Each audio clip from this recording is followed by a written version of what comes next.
Hello everyone, welcome back to my channel cooking studio. আজকের পর্বে আমি আপনাদেরকে ফালুদা তৈরি করার জন্য যে স্পেশাল নুডলস ব্যবহার করা হয় সেটাই তৈরি করে দেখাবো। এটাকে ফালুদা সেভ নামেও ডাকা হয়। আপনারা যারা দেশের বাইরে থাকেন তারা ইন্ডিয়ান স্টোরগুলোতে পেয়ে যাবেন, আর যারা বাংলাদেশে থাকেন আজকাল বিভিন্ন সুপার শপগুলোতে এগুলো পাওয়া যায়। আপনারা যদি এই নুডলসটা কিনতে না পান তাহলে কিন্তু আপনারা ঘরেও তৈরি করে নিতে পারবেন, আর এটা তৈরি করা খুবই সহজ। চলুন দেখে নেই তাহলে কিভাবে তৈরি করতে হয়।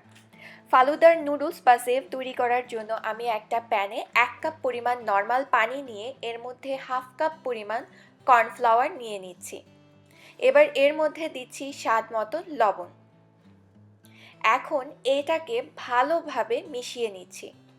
কর্নফ্লাওয়ারটাকে অবশ্যই আগে পানির সাথে মেশাতে হবে, তারপরে চুলার আঁচটাকে জ্বালাতে হবে। কারণ আপনি যদি আগেই চুলাটাকে ধরিয়ে দেন তাহলে কিন্তু এই কর্নফ্লাওয়ারটা ভালোভাবে মেশানো যাবে না।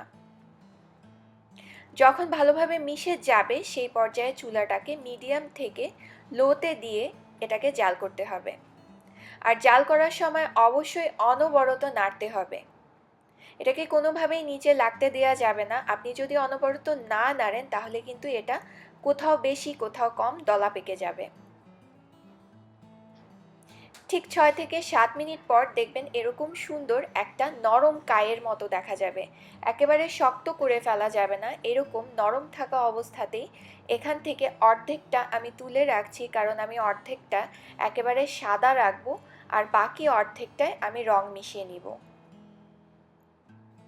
এবার বাকি অর্ধেকটার মধ্যে আমি সামান্য একটু জর্দার রং নিয়ে মিশিয়ে নিচ্ছি। আর জর্দার রংটা মেশানোর সময় চুলার আঁচটা বন্ধই থাকবে, তবে গরম চুলার ওপরে হাঁড়িটাকে রেখে যদি মেশান তাহলে খুব সুন্দরভাবে মেশানো যায়। আপনারা চাইলে অন্য যে কোনো ধরনের যে কালার পছন্দ সেটাও মেশাতে পারেন। এখানে 2টা বাটিতে আমি একেবারে ঠান্ডা পানি নিয়েছি ফ্রিজের। এবার একটা খালি পানির বোতলে আমি সেই সাদা রঙের মিশ্রণটা নিয়েছি, আর বোতলের মুখটা আমি কয়েকটা ছিদ্র করে নিয়েছি। এটাকে চেপে চেপে এই পানির মধ্যে বের করতে হবে। ঠিক দেখতে অনেকটা নুডলস যেরকম থাকে সেরকম হবে, লম্বা লম্বা। আপনারা চাইলে এরকম সিরিঞ্জ দিয়েও করতে পারেন। অ্যাকচুয়ালি এটা তৈরি করার জন্য আলাদা মেশিন কিনতে পাওয়া যায়, তো যাদের কাছে আমার মতো মেশিন নেই তারা এভাবে করে বানিয়ে নিতে পারেন। এবার এই পানির মধ্যেই এটাকে 10 মিনিটের জন্য রেস্টে রাখতে হবে।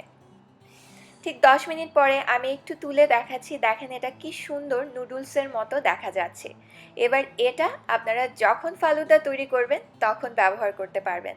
আর আপনারা যারা এটাকে সংরক্ষণ করতে চান নর্মাল ফ্রিজে, এভাবে পানির ভেতরে থাকা অবস্থাতেই জাস্ট ঢাকনা দিয়ে ঢেকে প্রায় 3 দিনের মতো সংরক্ষণ করতে পারবেন।